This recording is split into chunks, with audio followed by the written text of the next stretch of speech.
Van used to be a boring-ass office worker who lived in his office and went home only to sleep. However, one day, he wakes up as a 2-year-old boy and wonders where is he. He can't understand why his hands are so small, and he immediately runs around the room to see where he is. He goes straight to the window and gets mesmerized by the medieval castle and city he sees outside when suddenly, his maid Till comes running, thinking that Van is going to skydive without a parachute from the window. She helps him down and says that it is dangerous to stand at the window. And Van tells her that he was just mesmerized by the scenery, so he couldn't help but look. Till doesn't understand how Van is speaking high-level English at 2 years of age when he should be watching Abilitiy Toilet and Fortnite Brainrot. Suddenly, Van recalls that he has faint memories of living in this place. He decides to do a quick recap and tells Till that his name is Van Ni Ferdio and his father is Marquis Jalpa. He also remembers the names of his 3 elder brothers, and Till thinks that this is the second coming of Newton. Soon, it is breakfast time, and 3 maids surround Van to feed him because he is so damn cute. Van likes the attention he is getting because even though he has the body of a 2-year-old, he is actually a middle-aged perv inside. Suddenly, Van's father, Jalpa, asks his sons their plans for the day, and they tell him about the subjects they are going to study today. Next, Jalpa turns his attention to Van and asks what he will do. Van seriously answers that he knows nothing, so he will start from the basics and learn about the culture and history of their country. His brothers are dumbfounded on hearing him talk like that.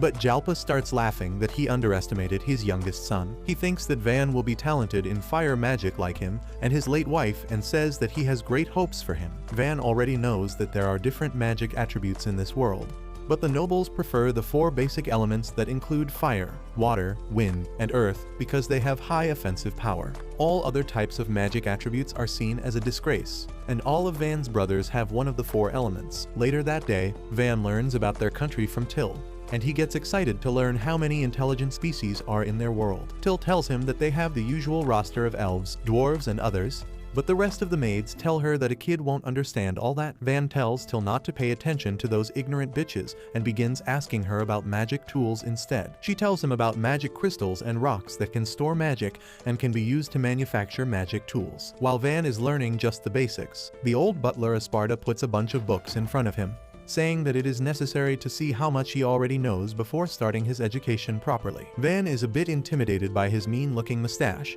and tells Esparta that he can't read properly yet, but he knows a little bit of math. The butler starts with the very basics and asks him what 3 + 5 is. And when Van answers the question without counting on his fingers, the butler is so impressed that he decides to teach him personally. Van immediately knows it is going to be hell, and he is proven right as Esparta makes him study from dusk till dawn.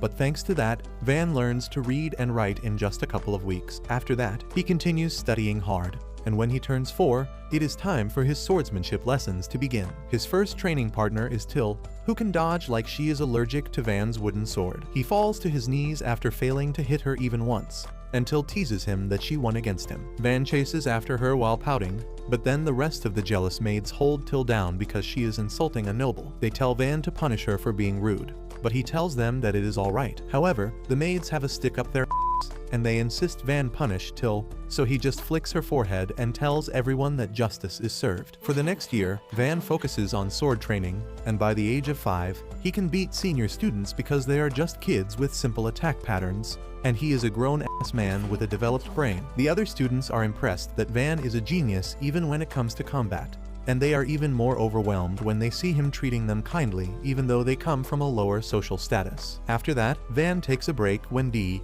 the deputy commander of the Knights, arrives there to check his hands. He finds that Van's hands are really smooth and there are no calluses, which makes him wonder how did he get so good without enough practice. Van tells him that he is too busy with his studies to train regularly, and Dee casually reveals that Esparta was ordered by the Marquis to make Van's lessons thrice as hard. This comes as a great shock to Van, but now he understands why his lessons were so long and so hard. Dee asks him if he is interested in learning sword fighting, because he will plead with the Marquis to reduce his lessons so that he can train to become the greatest swordsman of their country. Van tells him that he wants to focus on both his lessons and sword skills, and Dee decides to train him personally for the best results. He assures Van that he will go easy on him since he is just a kid, but that was a bigger lie than everything any politician has said. Dee's lessons are diabolically hard, But despite everything, Van enjoys the life after being reincarnated. Another year passes, and now the 6-year-old Van is known as a genius throughout his territory. However, he gets burnt out because his life revolves around books and swords. So one day, he tells Till that he wants to go outside. Soon, she takes him to the market along with 2 knights, and Van is thrilled to see different types of stores. He is curious about the grand building behind him, and Till tells him that it is the Merry Chamber of Commerce, which is a huge company with branches all over the country.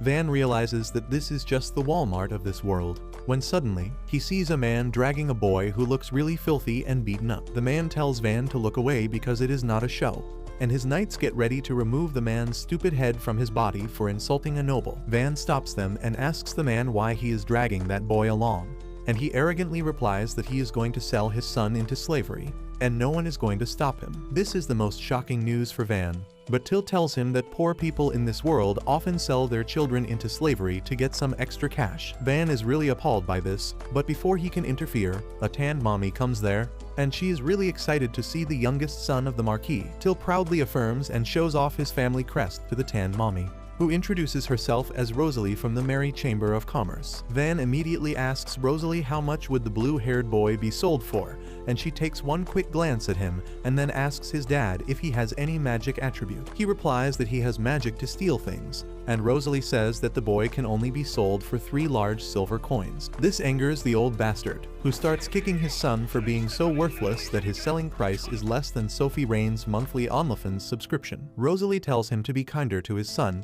but he decides to take him to another shop to get a better price for him. Suddenly, Van offers to buy the boy for 5 large silver coins, and the bastard begrudgingly takes that offer. Van frees the boy and helps him get up, asking his name. The boy introduces himself as calm as he takes Van's hand and stands up. Van tells him that he is free to go anywhere he wants to now, and Till asks him why he is letting the boy get away when he just bought him. Van replies that he just wanted to help him. He then learns that Calm has nowhere to go and decides to take him to the mansion. The knights tell Van that he can't take a boy of unknown origins to the mansion normally, and he needs to take him in as a slave. Being a modern guy who hates slavery, Van feels hurt by that sentence. But since Calm is okay with that, he decides to follow the idea. Rosalie interrupts him and says that they need to finalize the slave contract before that and asks both the boys to hold her hands. She then uses a spell to cast the contract spell on Calm, creating a tattoo on the back of his hand to show that he now serves Van. With that, Van takes Calm to the mansion,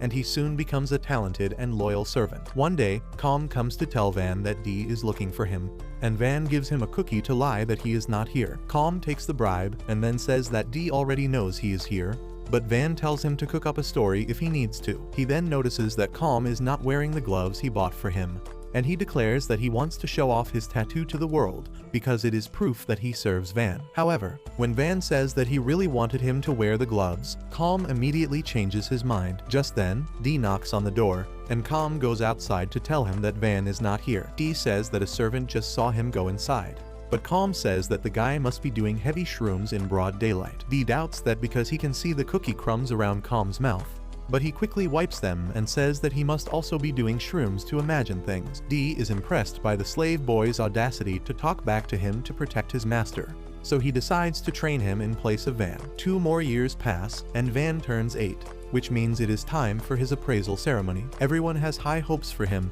and they want him to become their lord because he is not only a genius but also treats everyone kindly. His father is also certain that Van will fire element magic like him, but all his hopes are replaced with disgust and disappointment when he learns that Van has talent in production magic. Jalma says that production magic is considered the worst kind of magic of nobles because it allows people to create swords and stuff using raw material and imagination. However, all of that can be done even without magic, and no one needs a noble who is just a glorified blacksmith. Jalma says that both he and his late wife are strong fire mages, and he can't accept that their son would have the weakest magic. He pulls out his sword and says that he should have pulled it out that night instead, but he will correct his mistakes now. Van is frozen in fear and doesn't know what to do but before his dad can strike him.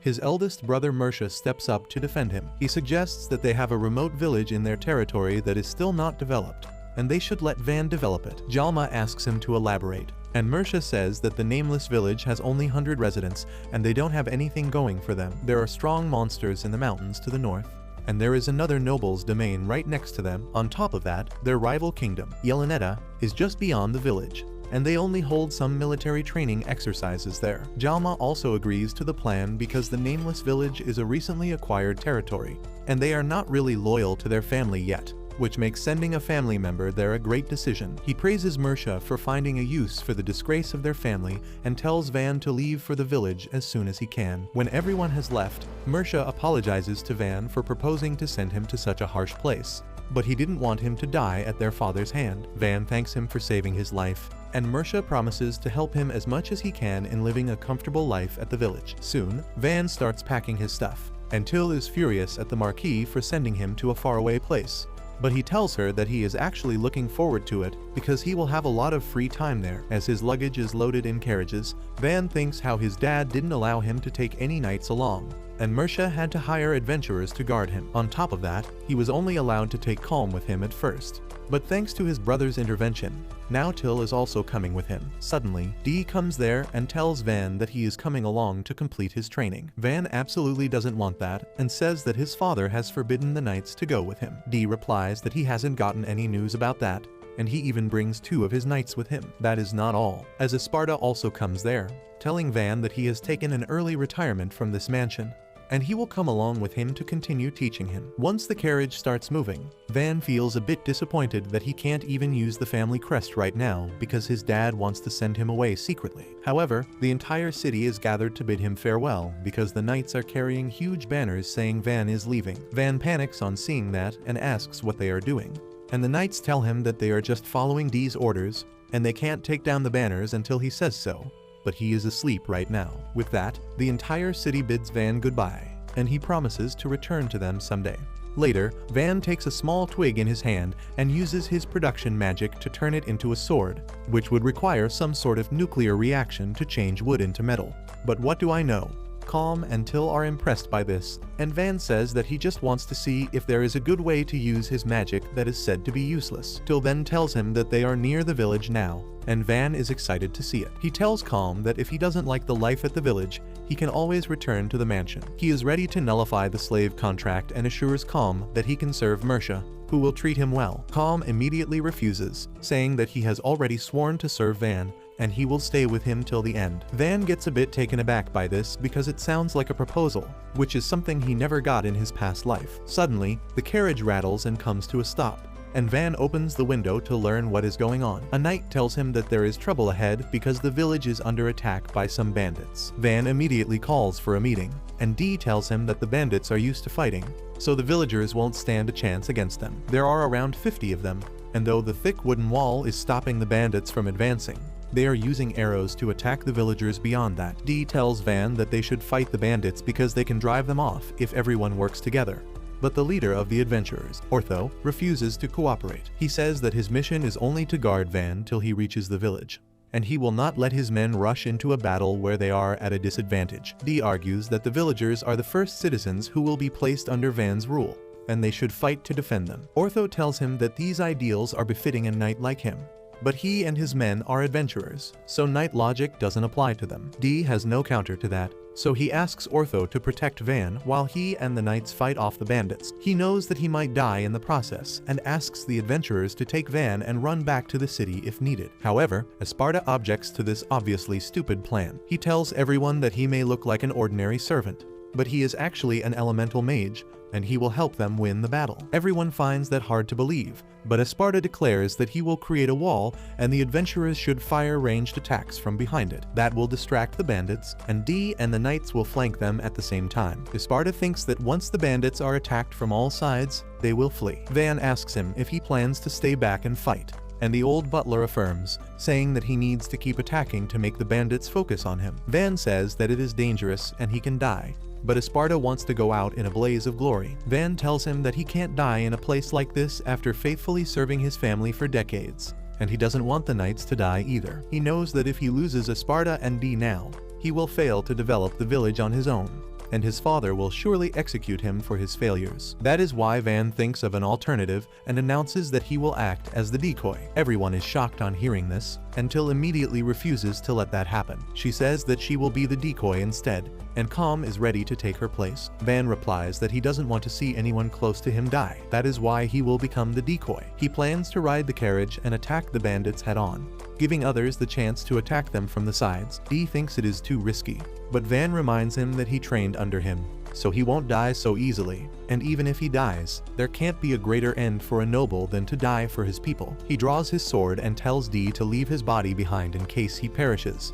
because he doesn't want his family's name to be stained by his death. Van's words move Ortho, who recalls how he was not happy to take the job of guarding a noble's son because he thought that all of them are arrogant assholes. However, when Van came to greet him and even praised him for looking cool and badass, his opinion changed a bit. Now that he sees Van risking his life for his people, he decides not to be a coward and announces that he will fight with him. Van tells him that this is above his payroll, but Ortho replies that he can't be cool and badass if he lets a boy risk his life in his presence. His friends agree with him, and then Dee steps forward too, saying that he can't let his lord risk his life when he is still alive. Esparta agrees with him, saying that he will have to teach Van from the beginning if he thinks risking his life is a good strategy. He immediately comes up with a new plan and creates an earthen wall in seconds before telling the knights and adventurers to flank the bandits from both sides. Ortho and his heavyweight friend rush to one side while Dee and his men rush to the other. Meanwhile, the other adventurers begin firing arrows from behind the wall, taking down a few bandits and distracting the rest. Their leader orders them to target the people behind the wall first, but Dee rushes in just then and takes out a bunch of them at once. Ortho, the adventurers, and the knights join the action as well. And if that was not enough to make the bandits leave shit stains on their underwear, Dee begins emitting a menacing aura that makes them run away. The bandit leader realizes that they can't win like this, so he charges towards the walls to kill the people behind them. Ortho tries to alert his team, but they can't react in time, and the Cyclops wannabe gets ready to swing his heavy axe at the green-haired nerd. Van comes in clutch just then and taunts the bandit leader to get his attention. He nutmegs the big dude and then slashes his knees from behind, making him fall to the ground. Calm joins the fight too and leaps towards the bandit leader using his axe as a foothold and delivers a devastating finishing blow. Soon after that, all the remaining bandits are captured, with Van's forces suffering no losses. Ortho is happy that they achieved the best possible result and says that once they receive their payment, their work here will be done. But he is a bit curious about Van now. He sees great potential in him and asks his team if they want to stick around and see what he can make of this nameless village. Half of them tell him that there isn't enough money in the village for them, but his core team stays behind because they have also seen Van in action, and they believe he is not an ordinary boy. They want to invest in him because they are certain he will make it big someday, and then they can cash in all the loyalty points. Meanwhile, Till rattles Van for risking his life and tells him to let her dive into danger the next time. Just then, Dee and others come there and tell Van that the villagers have gathered at the gate. He decides to step into the village with pride and hope, but as he sees the village, he loses a bit of both because they look weak and desolate. The village chief welcomes Van and thanks him for saving his life, and the first question Van asks is if the village has been attacked before. The old man affirms, saying that they have been attacked many times this year already. Van asks the reason for that, and the chief replies that earlier, the village was part of another territory, and knights patrolled it regularly. Ever since they became part of the Ferdio family territory,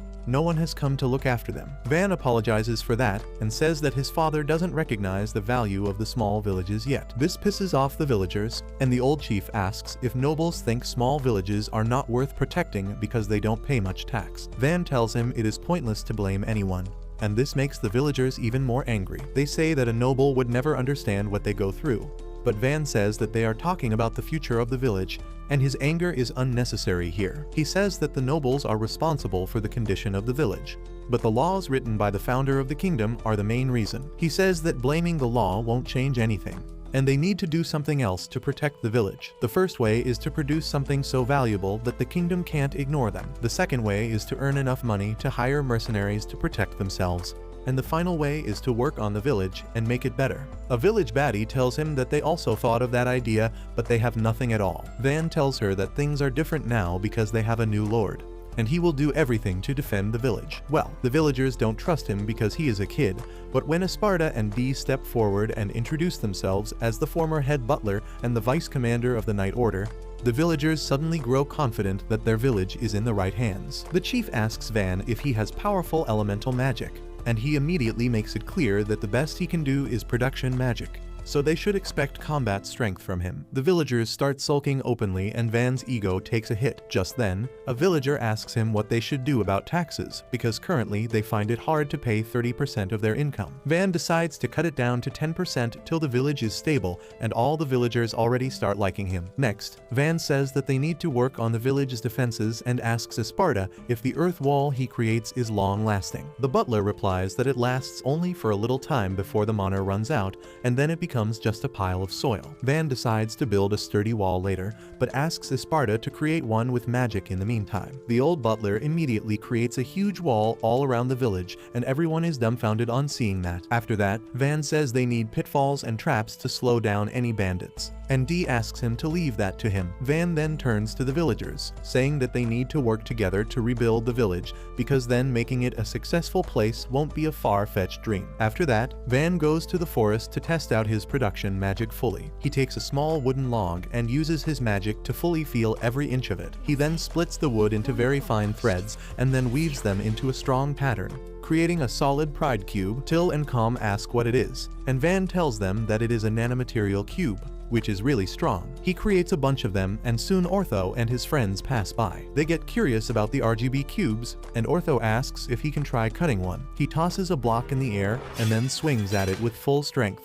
but the block hits a nearby tree, and there is not a single scratch on it. Ortho is in disbelief because his strike could cut through stone, but the nanomaterial cube is still intact. After that, Van starts experimenting with his magic some more and keeps creating weapons and stuff till the sun starts to set. Till asks if he is not tired because production magic is said to consume a lot of mana, but Van feels completely fine. He wonders how much mana he has and casually creates a katana from wood, because who cares about science and conservation of energy and matter when you have magic? Calm's eyes start gleaming on seeing a new kind of sword, so Van gifts it to him, and then Till starts watching him with pleading eyes as well. Van gives her an axe, and Till is not happy at all because it has a creepy skull design that doesn't go well with her cute vibe. Later that night, as Till and Calm sleep, Van sits in front of the campfire, unable to rest. He feels tired after traveling and fighting, and also filthy because he has not had a bath in days. He thinks that his servants act fine, but they must also be tired, and he needs to get some basic facilities before working on the village. So, the next day, Van begins piling nano cubes in an open space to create a house out of them. The villagers gather around to see what he is doing,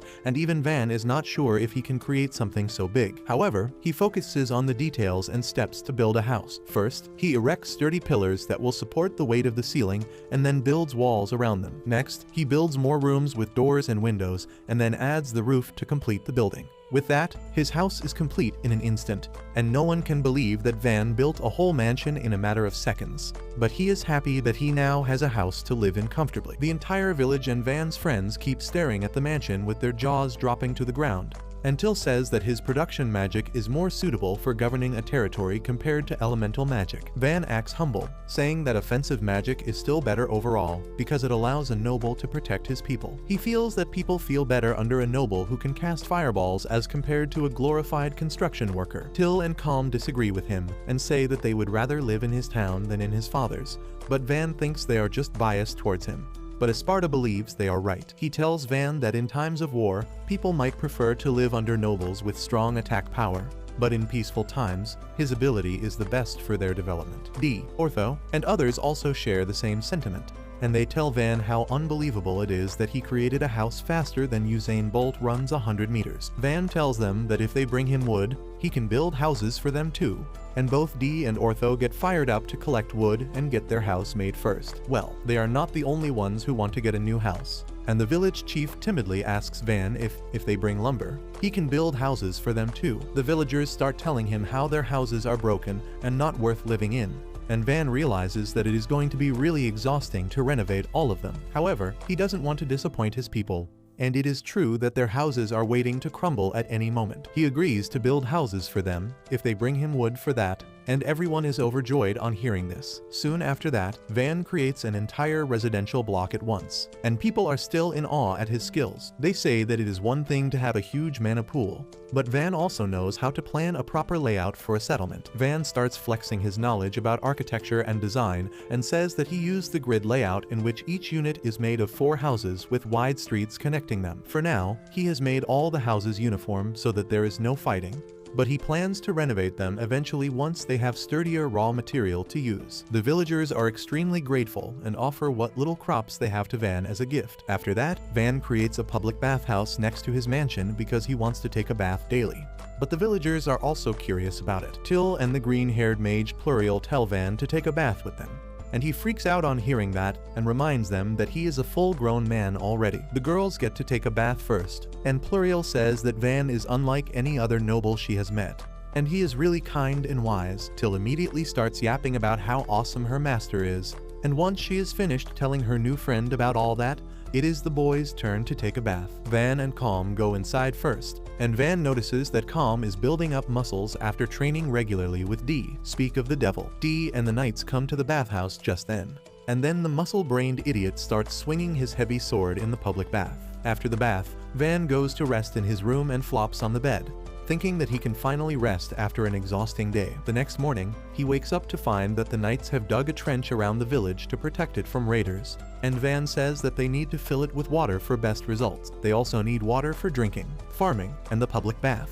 So Van decides their next priority will be to secure a stable source of water. He immediately scouts a nearby water body, and then Esparta creates a small canal in that direction. Dee and the other boys start widening and lengthening the canal, and Van follows behind them, using his magic to stabilize the walls and the bottom of the canal to make them leakage-proof. He notices that Dee is having the time of his life digging the hard soil, and Esparta says that he is quite active for a man in his early 40s. Calm and the knights are working their asses off as well, and Van thinks that it will take at least a week for the canal to be complete. However, he is determined to secure water for the village because once they have all the basic facilities, merchants will start visiting them, and he can improve everyone's standard of living. Well, Van seems to have overestimated the enthusiasm of his workers, and just by the end of the day, they are halfway to the village. Van says it is enough and tells them to stop, and Dee asks him what the issue is because he can keep going. Van tells him that not everyone has Big D energy like him, and Calm and others are trembling like their mom's favorite toy. Dee realizes that not everyone is built like him,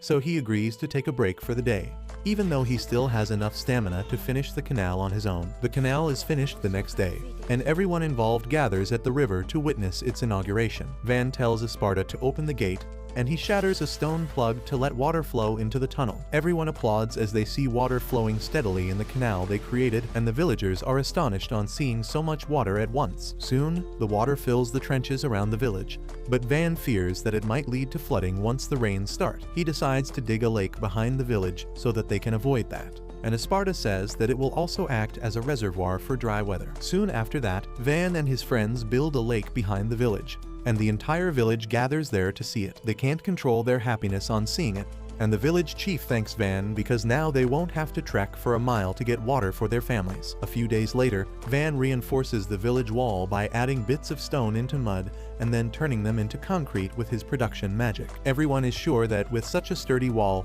it won't even matter if the bandits attack them. But Van is not satisfied. He decides to make their defenses even stronger by installing Abilitiy on top of the wall and puts shields in front of them so they can attack the enemies while remaining safe from their ranged attacks. Van says they are just basic things, but everyone disagrees with him because they look really cool and impressive. They think that no one will dare to mess with their village now, and Esparta says that it is wrong to call this place a village because it is already starting to look like a fortress. Dee says that if Jalpa knew Van was capable of this, he would never have sent him away and would have even made him his successor immediately. Esparta disagrees, saying that Jalpa gives much more importance to combat abilities, and he would never have appreciated Van's talent fully. Dee argues that Van has more than enough combat strength, and he is probably stronger than anyone out there. Esparta argues back that Van's power is great for protecting people, but he can't conquer other territories. Dee takes this as a personal insult and says that war is more than just soldiers clashing swords with each other. Seeing that the two men are getting more serious than they should, Van asks them to stop. He says that arguing about talent and its use won't do them any good,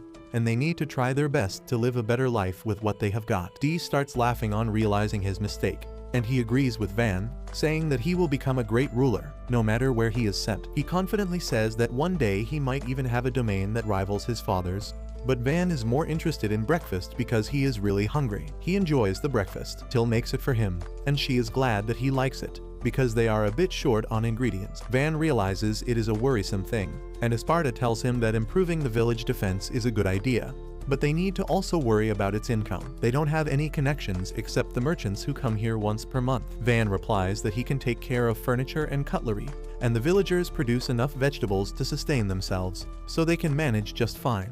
Esparta wipes off the piece of omelet from his mustache as he tells Van that they don't have any seasonings here, and they also don't have the ingredients for the baked desserts that Van loves so much. Van is shocked to hear this and immediately turns towards Till, looking like she betrayed him. He decides to set up a special industry that will get this village all the money it needs. He asks his team to give him some ideas immediately, and Calm suggests that they can sell the nanocubes because they are a revolutionary material. Van refuses that idea immediately because only he can use them. Next, Till says they can hunt monsters for materials, but Van shoots down that idea as well because only the adventurers and the knights can do it. Esparta thinks that it is hard to find something special in this village, so Van decides to think hard about it. Later that day, he runs into the fatty from Ortho's group, who says that his servants seem to love him a lot because when he asked them to show what their weapons could do, they refuse to let the weapons be ruined by using them. Van is disappointed in both of them and says that weapons are meant to be used, and if they keep them stored up their ass,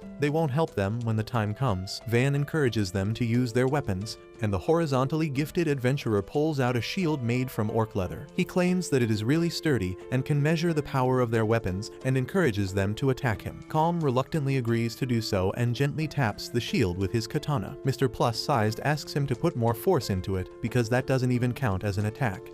But the very next moment, he notices a part of his shield falling to the ground. He can't believe that the shield he just got made is destroyed now. And on top of that, Van tells him that the sword looks like metal, but it is only made of wood. This makes Fatty cry really hard, but Van fixes his shield with his magic instantly. Just then, Ortho arrives there, and he asks Van if he wants to buy some valuable ores from them. Van is astonished to see him carry a cart full of rare minerals, and Ortho explains that the mountains near the village are full of ores and minerals, and they don't even have to go far to get them. He has got some iron, copper, and silver ore, and also a little bit of gold. However, the most valuable find is mithril ore, and Van goes crazy on seeing it. He wonders why no one else has found out the resources in the mountains before, and Ortho says that this place is just too far away and inconvenient for anyone to bother to look. After that, Van decides to work on the iron ore and turns it into a nanocube as well. Fatty gets excited on seeing it and asks Van if he can make swords with that. Van still feels bad about his shield,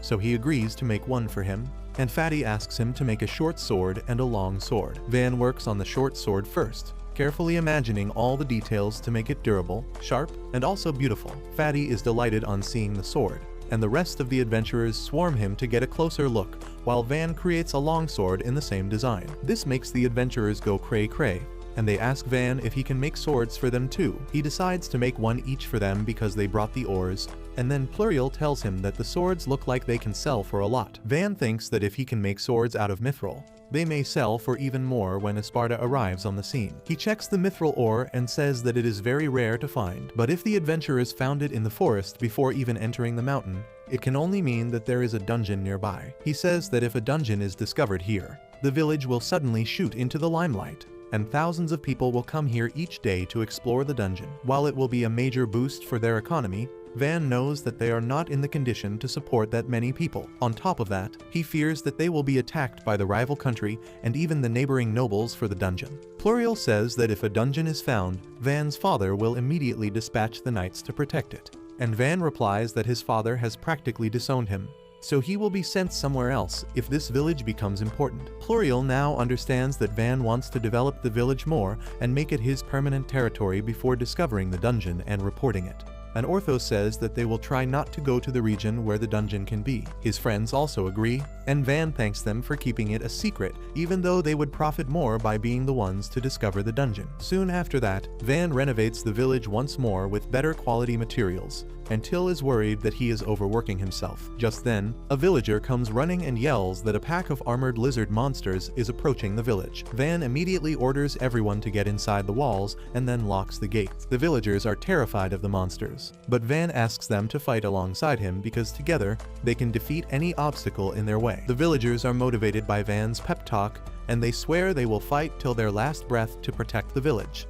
Van tells them to immediately head to the wall and position themselves behind the Abilitiy. Com tells him that Ortho and his party went out hunting, so they need someone to take command of the situation, and Van decides to head up with the rest of his citizens. However, Till grabs his arm with tears in her eyes, and Van may not be a simp, but he doesn't want to hurt her. He asks Dee to head up and relay the situation to him in real time.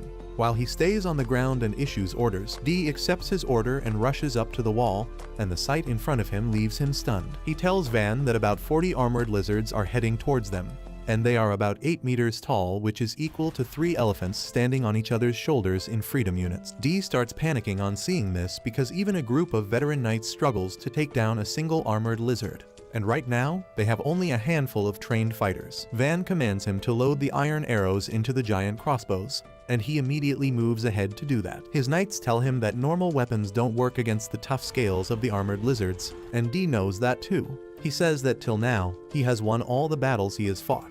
But this time, he wants to trust his gut and let Van take the command. He orders everyone to load their ballista, and then commands them to fire. The arrows vanish as soon as they hit the lizards, and it takes a moment for Dee to realize that there is a huge hole wherever the arrows hit. The armored lizards hit by the arrows fall to the ground after a few seconds of inertia pushing their body forward.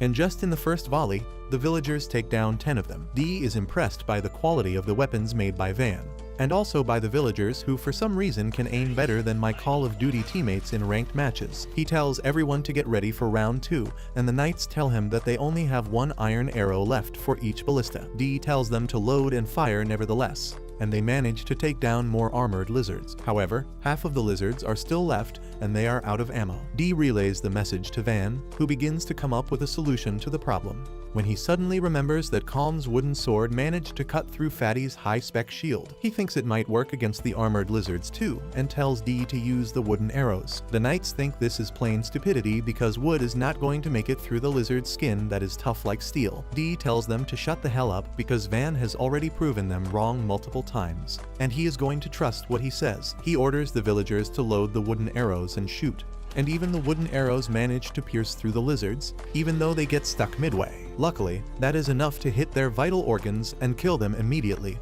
and now Dee knows that no one can beat them. He tells the villagers to load and fire once again, because tonight they are going to feast on lizard meat. The villagers follow his command and make it rain arrows on the armored lizards, wiping out whatever is left of them. Dee proudly declares their victory to Van and the rest of the villagers, who start cheering loudly. Till hugs Van tightly, and he is still trying to process that his wooden weapons actually worked against powerful monsters. Back on the top of the wall, the knights remark how no one from their side got injured, and they still have a lot of ammo left. Dee thinks that the battle was over so quickly that he feels a bit disappointed, but it just shows how OP Van's ability is. Soon after that, the villagers start processing the lizard corpses under the guidance of Ortho's party, who returned quite late. Ortho tells them to preserve the eyes, fangs, skin, and magic core for selling, while the meat is to be stored for eating. He says that usually processing armored lizards takes a lot of time and most of the meat rots before they can use it. But thanks to the knives Van has made, the work is really easy. Just then, Van arrives there and inspects the mountain of meat and decides to throw a huge party to celebrate their victory. At night, the festivities begin and people get to eat as much meat as they can. Ortho's group talks to Van and tells him that the weapons he made for them work really well. Dee overhears this and asks Van if he made weapons for the adventurers before him, and Ortho's group begins to show off their swords. Dee gets jealous on hearing this and asks Van to make a sword for him, and he is willing to write him a blank check for that. The other knights also want weapons made by Van, and he timidly tells them that he can't take any money from them, but he is a bit busy right now. He promises to make them new gear after the village affairs are sorted, and the knights are happy with that. After that, Ortho tells Van that usually an armored lizard sells for 20 gold coins, but since most of the meat will rot, he can get about 8 gold coin per lizard. That is still a lot of money, and Van gets overwhelmed thinking about how he will use all that money. Isparta breaks some bad news to him, telling him that when a village earns more than 100 gold coins, they have to give half of it to the Marquis as taxes. Van feels like he lost his life's savings in a crypto scam on hearing this, and asks if there is any way they can commit tax fraud. Isparta tells him that they can't hide the sale of so much material, and Van loses all hope. However, he is more worried about his father discovering the importance of this village, because then he will exile him to some other faraway place. Suddenly, Esparta comes up with a solution, and says that they can compromise on the situation by reporting to Mercia instead of Jalpa. Van realizes that they can give the glory of defeating the lizards to his elder brother, which will cover up their actions and let them stay in this village for longer. The next day, two merchants come to the village and they get bamboozled on seeing the huge fortress-like wall in front of them. They start blaming each other for reading the Google Maps wrong and losing the path, when suddenly, Van appears on top of the gate and welcomes them to his village. The merchants are shocked because they recognize Van as the genius son of the Marquis, and wonder why is he in such a remote place. They introduce themselves as Bell and Rango from the Merry Chamber of Commerce, and Van lets them in. As soon as the merchant brothers reach the warehouse, their jaws drop halfway to the floor on seeing the materials harvested from the armored lizards. They find it hard to believe that such a tiny village hunted all these monsters, but Van just wants to know if they can buy all this stuff from them. The merchants immediately say yes and ask Van to wait for a month because they need to arrange for a whole team to evaluate and transport everything. Van agrees to that and asks them to take some meat for free because it is going to rot anyway since he can't create a fridge right now. He then asks the brothers to take a look at some weapons that are also for sale, and they are blown away by the quality. They immediately agree to Van's asking price without bargaining, and he asks them to promote them. The brothers hesitate to answer that question, and Van realizes that these noobs think they are pros who can monopolize the trade of his swords. He tells them that even if they try to keep it a secret, people will find out about the village because they can find out the route they take. The brothers are shocked to hear this, and Van tells them that there is another way they can make insane profit. They are eager to hear that, and he tells them to set up a shop in their village. The brothers immediately take up that offer and bow before Van to show their gratitude, and he tells them that they should build their shop right away, before they can even understand what he is talking about. Van creates the shop they always dreamt of opening, and tells them that he is looking forward to doing good business with them. Soon after that, Van gets two guests that he is not expecting at all. One of them is a noble girl nearly his age, and the other one is a badass night mommy guarding her. The night mommy is already judgmental and declares that she will find out if Van is really a genius or a poser. Meanwhile, Van is getting homework from Esparta, who tells him to plan a city for 10,000 people to live in, because at the rate they are developing this village, it will become a city in no time. He asks Van what kind of fortress city he wants, saying that square-shaped fortresses are most common. However, Van can't not be extra, and he says he wants to build a star-shaped fortress because that will force attackers to waste a lot of time trying to cover the defense points he will set up around the fortress. Esparta likes the idea and starts helping Van with it, when the redhead knight barges into the room, saying that an emissary from the neighboring Ferdinando County is here to see him. Van lets them in, and they turn out to be the same noble girl and the mommy knight. He greets them, and the mommy introduces herself as Mira, who became a viscountess after rising from the rank of a knight. The girl nervously introduces herself as Art, the youngest daughter of Count Ferdinando, and Van asks both of them to have a seat. Mira immediately asks Van why he thinks they are here, and he says they are here to assess him and win him over if he seems like a threat. She starts laughing on hearing that because Van is correct, and then says that Count Ferdinando thinks that Marquis Jalpa sent his genius son to rule this village because he wants to conquer his territory. However, Mira thinks that Van was sent here because he doesn't have elemental magic. Van decides to come clean and tells her that she is right about the elemental magic stuff, but he is not here to lead any sort of war, and he was just exiled by his father. Mira refuses to believe that after seeing how much Van has developed the village in a short time, and she believes that around 5,000 soldiers were sent with him to turn this village into a military base. Van breaks out into a laughter on hearing that, and then apologizes before telling Mira that he was kicked out of the family with nothing but his luggage and calm, and no one even came to see him off. Mira asks if she is hallucinating the butler and the deputy knight commander then, and Dee says that he came to complete Van's training of his own accord, and he has ignored messages from the knight commander to return to the city. Esparta also tells her that he retired and is now teaching Van as a hobby, until says that she wants to serve Van forever because he treats everyone kindly, no matter their social class. That still doesn't explain the rapid development, and Van decides to give his guests a demo because that will be faster. He takes them outside the village and asks Esparta to create an earthen wall so that he can turn it into a fortress-grade wall. Mira is impressed by the old butler's magic, but she says that the wall will crumble as soon as it loses mana. Van immediately uses his magic to transform the mud wall into solid concrete, and then uses some wood nanocubes to create a gate. Mira and Art are bamboozled on seeing this, and ask Van about his magical attribute. He replies that he can use production magic, which is considered the worst kind of magic, and that is why he was exiled here. Hearing that reminds Art of her own unfortunate life, and then Mira decides to get to her second agenda. She tells Van that she was sent here to offer Art's hand in marriage to him, and he understands that the Count wants to give him his daughter so that he doesn't try to conquer his territory. He tells Mira that a marriage is unnecessary because he doesn't want a conflict with anyone, and he is just developing the village because he wants to live a peaceful life here. Mira tells him that she initially wanted to prevent Art being engaged to the lord of a small nameless village because she would not find happiness in such a shabby place. But after seeing Van's potential and character, she supports their marriage. She starts praising his intelligence, charisma, and the willpower to turn hardships into challenges, and says that if it was legal, she would want to marry him herself. Van gets excited at the idea of having a mommy waifu, but unfortunately, he can only get Art right now. Mira turns to Art, asking if she wants to marry Van because she honestly can't find a better man. Art turns shy and says that Van is a good guy, but she has not thought about marriage yet. Van also tells her to take her time because it is the most important decision of her night, and Mira says that they are going to stay the night in the village so they can think then. Van is shocked to hear that they are staying over, but when Mira asks if he has a spare room in a mansion, he decides to build an inn for them instead. After that, they have dinner, and Van decides to know more about the girl who might become his future waifu. She tells him that she likes cute things like flowers and dolls, and Van asks if he can see the dolls she has. Art is glad that someone is taking an interest in her, and she happily agrees to show Van the dolls in her carriage. Later, Van walks the two ladies to the inn,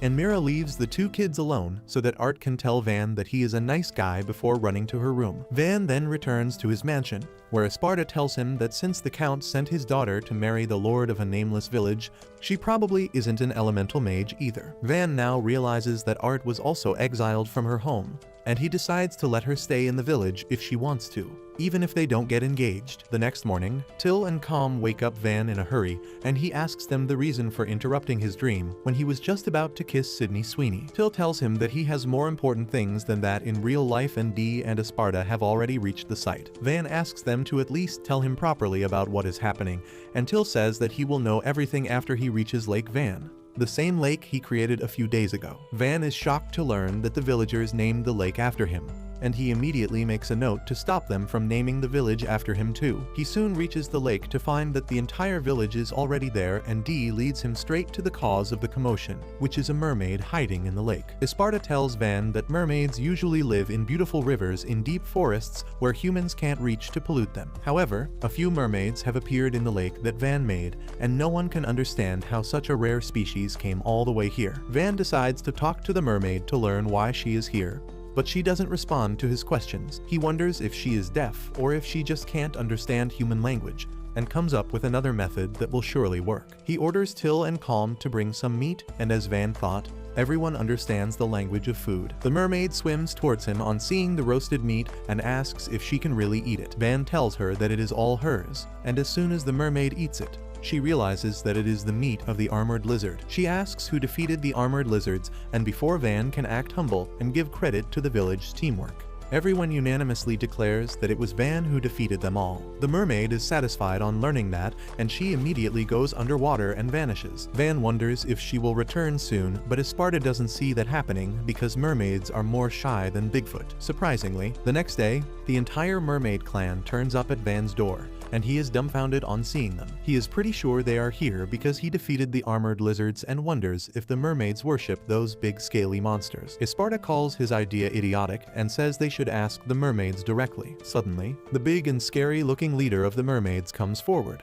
thanking Van for treating his daughter nicely last day. Van tells him that he is welcome, and then the Mermaid King asks if he really defeated the armored lizards. Van affirms but adds that it was a team effort, but no one bothers to listen to that part, and they start gossiping and murmuring that a kid defeated such powerful monsters. The Mermaid King suddenly calls Van a hero and declares that he has the permission to marry his daughter Lotta. Van is taken aback on hearing this, and the Mermaid King asks him if he is not into lowly. He assures him that when Lotta grows up, she will be the mommiest mommy of them all. But Van can only look at the present, and he tells the Mermaid King that his daughter is a mere child right now. He says that Lotta doesn't seem to understand the concept of marriage as opposed to the other girl trying to tie him in forever, and asks the king if he has any reason he is offering her hand in marriage. The Mermaid King solemnly replies that they usually don't like hanging out with humans, but recently, armored lizards have infiltrated their territory and killed a lot of them. So he is willing to marry off his daughter to any hero who can defeat them.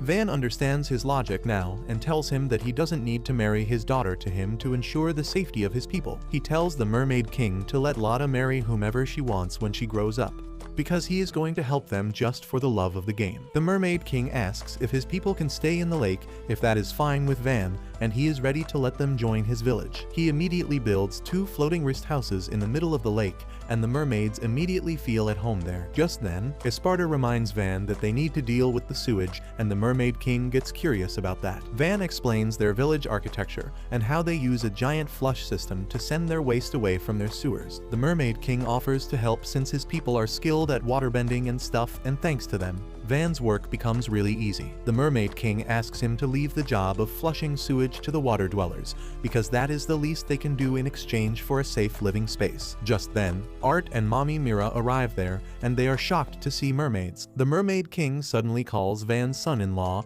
and thanks him for helping them, which shocks both the human girls. Mira asks Van if he married a mermaid when Art was the first in line, and before he can clear the confusion, Lotta proudly declares that she is Van's wife. This makes things worse between Van and Art, so he calls her out for a boating session the next day so he can clear the misunderstanding. Art tells him that she already heard the details from Mira earlier, so there is no confusion anymore. Van is glad to hear that, and then Art starts praising him for building a lake and developing his village so much. Just then Lotta comes there to greet him, and she gets jealous of seeing him with another girl when he is already her husband in her mind. Suddenly, more mermaid children also arrive next to the boat, and they begin calling Van the Meat Lord while rocking the boat and causing Art to accidentally fall on top of him. The kids stare at the scene in curiosity while Art gets nervous, but Lotta becomes even more jealous. She again asks Van what is this strange girl doing with her husband, and he reminds her that he turned down her father's offer, so they are not even engaged yet. Lotta just pouts and goes underwater on hearing this, and the other mermaid kids start hollering at Van for bullying their princess. They start rocking the boat really hard and Art clings tightly to Van,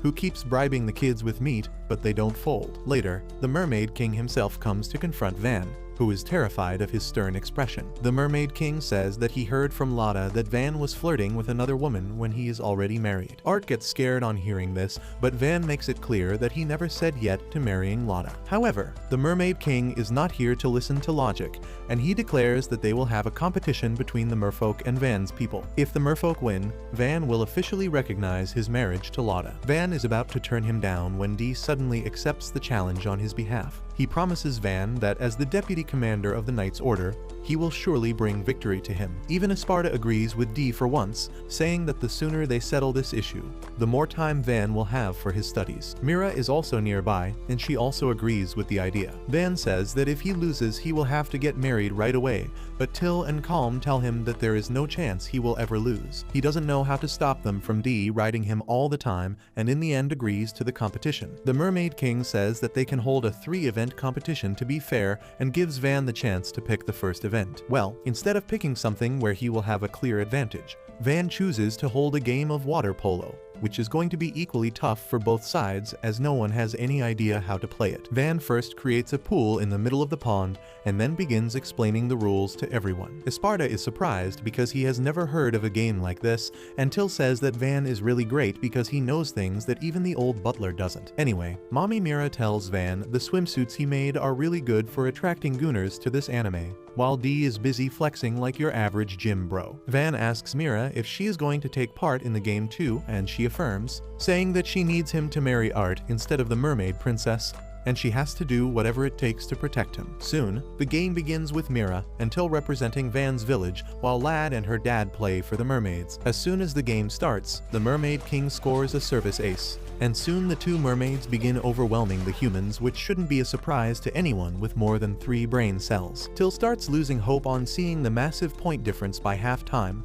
But Mira gets furious on hearing this and asks if her loyalty to Van will lose before such a small challenge. Her words fire up Till, and together they start taking back points from the mermaids in the second half. After a fierce second half, both the teams are at match point, and everything hangs on the next point. Mira jumps up to block the Mermaid King's spike, but he gets past her and Till is unable to defend it either. With that, the mermaids win the first round and Till is disheartened, but Mira acts like my cousin when he binge watches Haikyuu for the 8th time. Van is not happy to see her acting hopeful, even though they lost the first game, and then the Mermaid King approaches him with the second game idea. He keeps it simple and says they will do a swimming relay race, and Van realizes that he is screwed because it is going to be impossible to beat mermaids in water. However, D says that it will be super easy, barely an inconvenience, with him there, and Calm also volunteers to join the team. Soon, the competition begins with Lotta and Calm taking off. And as everyone expected, Lotta immediately takes a comfortable lead. Calm works his ass off to catch up to her,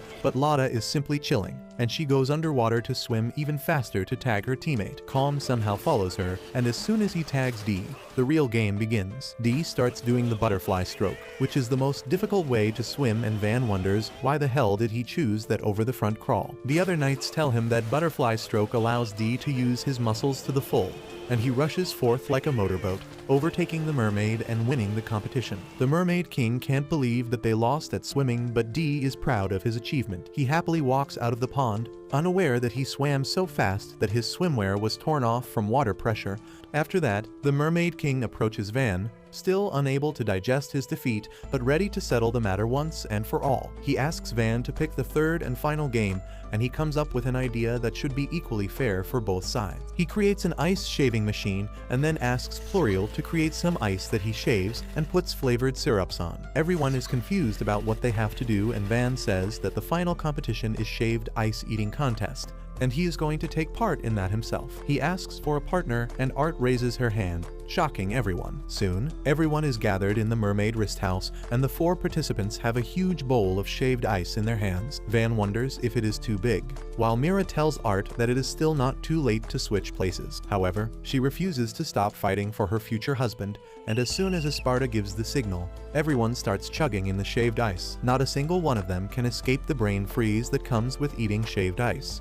But the Mermaid King is determined to make Lotta marry Van at all costs. He powers through the brain freeze and starts eating the shaved ice, and Lotta follows his example. Van thinks they are going to lose now, but Art gets over her brain freeze and starts eating the shaved ice 1 spoon at a time. That gives Van courage to keep fighting, and he rejoins the eating spree. After a few minutes of the most intense ice eating contest ever, Van and Art finish their bowls, winning the competition. The Mermaid King gracefully accepts his defeat, and Van is glad that now he won't be pressured to marry Lotta anymore. However, the Mermaid King still calls him his son-in-law and says that he has proven to be even more worthy of his daughter. He leaves for his home with that, and the perplexed Van wonders what was even the point of the competition. Just then, his stomach starts hurting because of eating too much ice, and everyone gathers around to check up on him. Meanwhile, Mira tells Art that she did a good job, but she can only keep watching Van as he is surrounded by his loyal friends. She wonders how can she enjoy the same kind of attention as him, because she has always been neglected since birth. When she was little,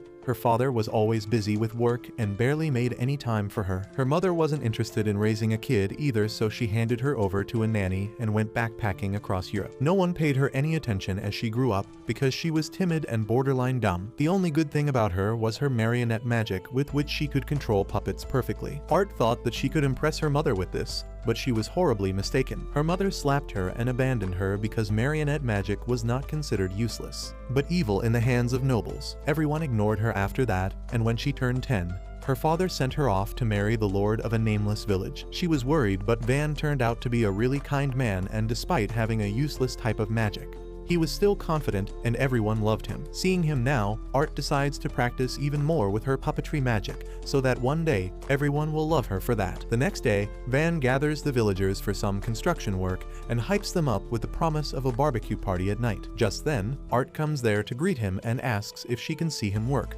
because she wants to be more like him. But that's where this video ends. Remember to like and subscribe to the channel. Thanks for watching, and I'll see you next time.